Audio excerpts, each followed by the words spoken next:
What's up, YouTube? Jason here with Byte My Back. Bite My Back. Jason here with Byte My Back. Yeah, Jason Bites. Jason here with Jason Bites Back. Episode numero 21. Yes, that's Spanish for 21. Just trust me.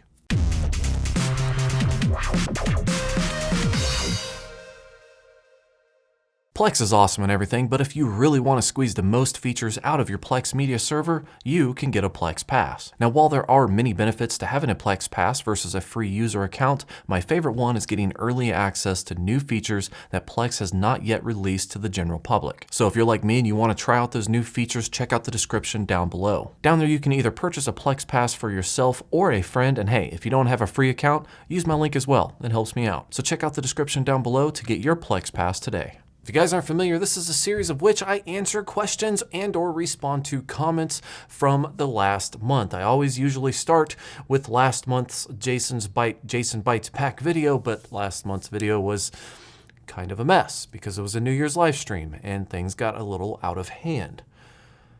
By the way, thank you everybody who donated. Also, I hated you for like 2 days because that hangover was crazy. So of course I'm long back from CES trying to find my path back to the regular scheduled programming. But yeah, it's been a little slow for me just because I ignored a lot of emails leading up to CES. And now after CES, I have to do some catch up. A lot of stuff that I probably should have agreed to take in, but I didn't. But either way, we're here now, so let's answer some questions. I'm gonna start off with question number 1 from Dan. He said, Jason, why don't you rent a car? Then you could go to food places, etc.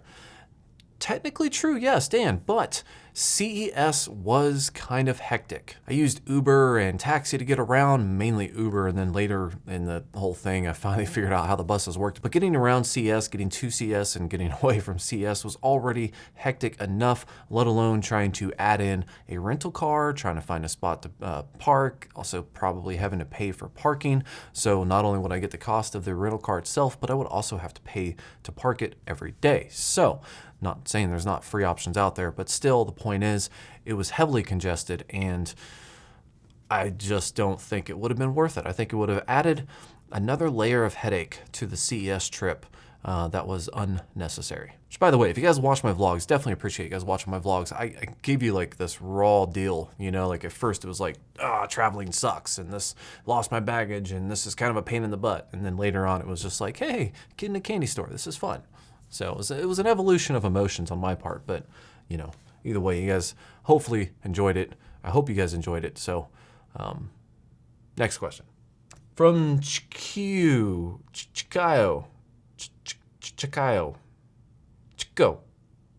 Anyways, he says, take a free DNA test, has NordVPN, add in video to support privacy. You okay, bud? I added this in there because seriously, I really hope people got the irony in that. I mean, like I finished editing it, I was just about to encode it, and I was like, you know what would be funny? Let's add a NordVPN ad at the end of this video. I really hope people caught the irony and chuckled to themselves, as I did when I added it to the end of that video. Next. Ali said, why do you never talk about 4K transcoding? You talk about 13 streams at 1080p, but 4K is another story. My very powerful server quonks out with 4K streams and lots of buffering if I use 7.1 audio.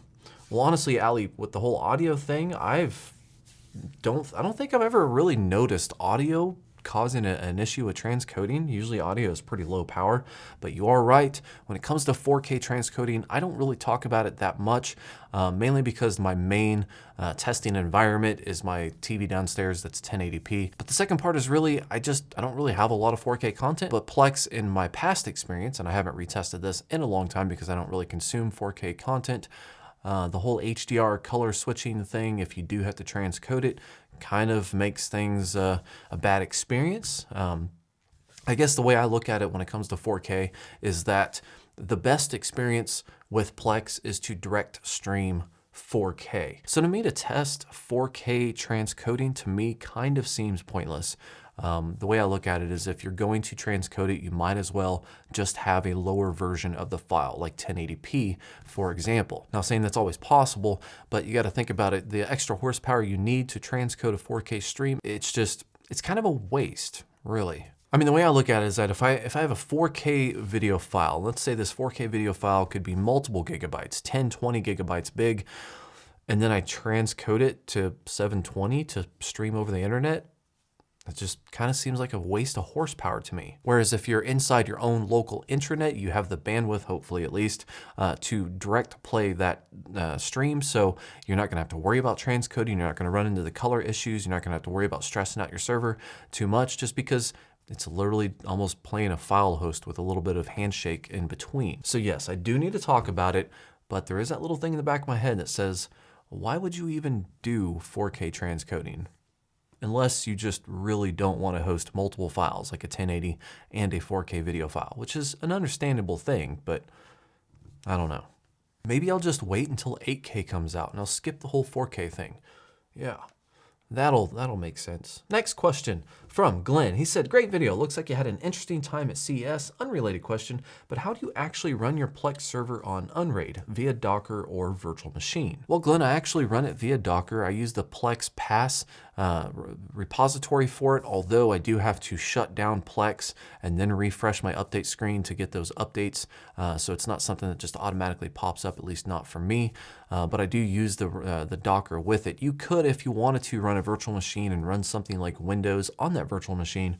But if you can get it to work with a Docker and you can configure everything without running Windows on top of it, you're probably going to get a little bit more out of your hardware. But keep in mind, that's also not considering the option to unlock a GPU that you can do with Ubuntu. And actually, I think I even saw a Windows patch that I've been meaning to test out as well to unlock the hardware accelerated encoding of your video card. So running Ubuntu or running Windows, depending on if that Windows patch works, might unlock some of those options for you if you can properly pass it through Unraid into the virtual machine. But as I just use a Docker and it works for me. For testing reasons though, I run it on multiple things. Ubuntu, Windows, FreeNAS, whatever. Next question is from Tony. He says, just came from LTT. Have you heard about the $70 mining 1060s? It would be awesome if you could get a hold and try. You know, it's funny, this followed up the last question. I did see that video and I tried to click on the link. I was actually kind of curious because I've been wanting to check out the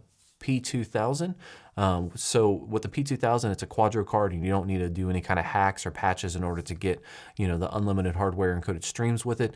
But with the mining 1060, that might be something that I could patch and get a 1060 performance worth of encoding through the hardware acceleration and not have to pay the large price that you would normally pay for a 1060. I think 1060s are at least a couple $100, $180, something like that. So I clicked the link, it didn't work, it didn't load for me, but I am kind of interested in testing that out. The P2000, I do want to test out, or at least use that in my next build.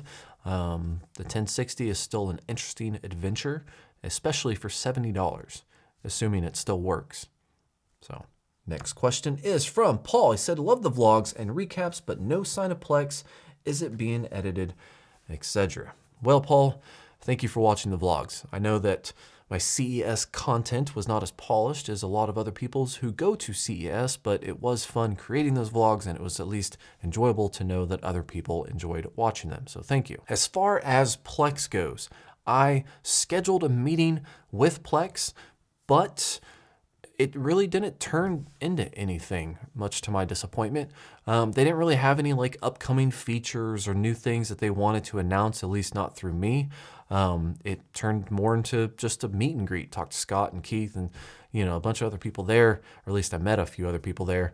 It really was just kind of a meet and greet. It's like, hey, I'm Jason, nice to meet you. And then we kind of basically shot the shit, I mean, for a little bit and kind of talked about some things, nothing really press release worthy.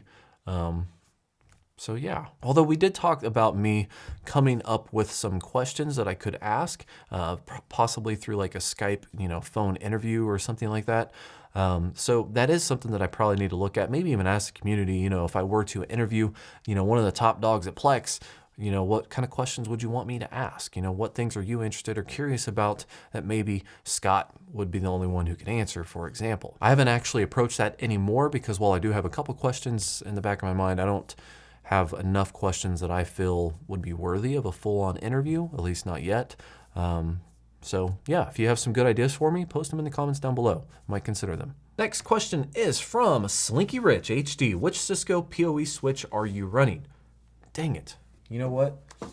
I was going to take a picture of that before I did this, but I forgot about that question. So I will take a picture of it and put it on top of the screen here before I edit it and upload it. And to answer your next question, I found this switch off of eBay. I think I paid 180 bucks for it, somewhere around there. I'd have to look that up too. But I found it off eBay, and so far it has been an amazing switch for what I've needed it for, which is primarily powering cameras. So next question is from Tom. He says, Jason, you sold me on Unraid. I'm buying today and came here to see if you had a referral link. Linus is a how do you hear about option, but not you. Bummer. Well, Tom, that's simply because Linus is like a huge fish, and I'm like this tiny fish at the bottom of the sea that like eats the poop of the other tiny fish. I'm just kidding, but seriously, I just do videos and I cover Unraid, or I talk about Unraid because I actually do like the software. Well, let's just be completely honest. I like the hard drive space that I get with Unraid. Unraid's parity is just awesome because you get the most bang for your buck when it comes for storage. You still get some, redundancy for your storage, but you don't have to waste, like, let's say 2 hard drives for every 6 hard drives you put in there. So I'm pushing like 20 plus hard drives right now, and only 2 of them cover with parity. I'm not going to argue whether or not it's safer than any stuff out there. All I know is that it makes me feel good, or at least somewhat safe. So that's what I use, and that's what I like. But whether I have a referral link or not, hopefully you enjoy it and you get the best bang for your buck out of your hard drives as well. Next question is from El Hero. Oh, this is actually the last question. I think this is the last question. Yes, this is the last question, and I put it in as a little nod to the previous troll of my channel. But just in case you guys haven't seen it, this is on a super old, I say super old, it's probably a couple of years now, super old video that I published on April Fool's Day that was meant to just troll people. Just be like, hey guys, this USB will make your computer explode. So for the longest time, it did not gain any traction. I mean, I was small and, it was what it was. But now, even to this day, people like comment on it, fake, it's fake, it's fake. I know, it's April Fool's.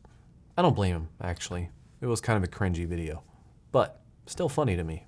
Well, guys, that's all for the questions today. I definitely appreciate everybody following along on my CES coverage. I know that was kind of a roller coaster for me, but it was definitely enjoyable to kind of showcase how it was from my point of view. Maybe is a little bit too raw for some people, but for me, I was just like, hey, the way I look at it, one of these days I'm gonna go to CES, or I'm gonna be at a different place on my YouTube channel, and I'm gonna look back at this and I'm just going to laugh at myself and think, God, this guy had no idea what he was getting into, no idea what he was doing, and hopefully I would be a better person at that point. But who knows? Just like every previous Jason Bytes Back video, there's 2 things. One, at the end of this video, you will see a list of my awesome Patreon subscribers. Guys, thank you very much for supporting me. You don't have to, but you do, and I appreciate every single one of you. And 2, if you want the best possibility of having your questions featured and or answered in the next month's Jason Bytes Back video, post the comment down below. God. And 2, if you want the best chance of your question being featured in next month's Jason Bytes Back video, post it in the comments down below. I always check last month's video to see if there's any questions there first before I start scrolling through a very long list of other comments and or questions from other people on other random videos. But hey, that's it for today, so thank you for watching, like and subscribe, and have yourself a good night.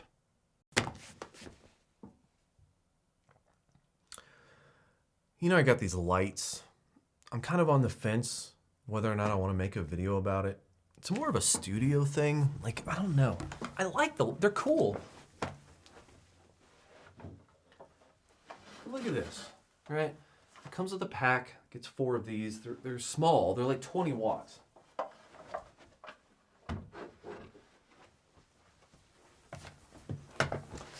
But they are definitely like cheap budget RGB lights. So they're not good on video. You have to find the right color or they'll flicker. My camera has like an anti-flicker setting, but it doesn't work very good. So, I'm limited by the colors of which I could choose. But the same thing as the other ones over here, which I got 2 big ones over here. I've been kind of testing. I don't know if you guys noticed, but I've been kind of testing with different colors in the background, try to spice it up a little bit, or adding, color. This used to be white. Actually, that used to be white. It all used to be white. playing around with it. Let me know if you guys want to know, because I got these two big ones, different brands, basically the same thing. And then I got these small ones. I actually kind of like these small ones because the way they're built, like they're outdoor. I almost want to, I feel like it'd be a cool way to like add colored accent lighting outside around the house. You know, like one of those fancy houses in the rich neighborhoods that have, you know, all kinds of like lightscaping going on. It looks way too fancy. It's kind of what these are for. I don't know.